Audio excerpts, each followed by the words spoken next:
ರಾಜ್ಯದ ಹವಾಮಾನ ವರದಿ ಇಂತಿದೆ. ರಾಜ್ಯದ ಬಹುತೇಕ ಕಡೆ ಮಳೆಯಾಗಿದೆ. ಉಡುಪಿಯಲ್ಲಿ ಅತಿ ಹೆಚ್ಚು 29 ಸೆಂಟಿಮೀಟರ್ ಮಳೆಯಾಗಿದೆ.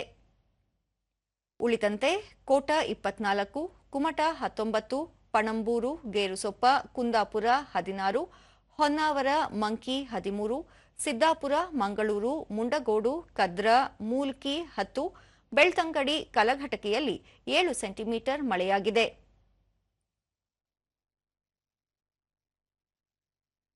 ರಾಯಚೂರಿನಲ್ಲಿ ಗರಿಷ್ಠ 35.8 ಡಿಗ್ರಿ ಸೆಲ್ಸಿಯಸ್ ತಾಪಮಾನ ದಾಖಲು. ಮುನ್ಸೂಚನೆಯಂತೆ ಮುಂದಿನ 7 ದಿನಗಳ ಕಾಲ ರಾಜ್ಯದ ವಿವಿಧೆಡೆ ಗುಡುಗು ಸಹಿತ ಮಳೆಯಾಗುವ ಸಾಧ್ಯತೆ. ಬೆಂಗಳೂರು ಸುತ್ತಮುತ್ತ ಸಾಮಾನ್ಯ ಮೋಡ ಕವಿದ ವಾತಾವರಣ, ಹಗುರ ಅಥವಾ ಗುಡುಗು ಸಹಿತ ಮಳೆಯಾಗುವ ಸಾಧ್ಯತೆ. ಗರಿಷ್ಠ 28, ಕನಿಷ್ಠ 21 ಡಿಗ್ರಿ ಸೆಲ್ಸಿಯಸ್ ತಾಪಮಾನ ದಾಖಲು ಸಂಭವ.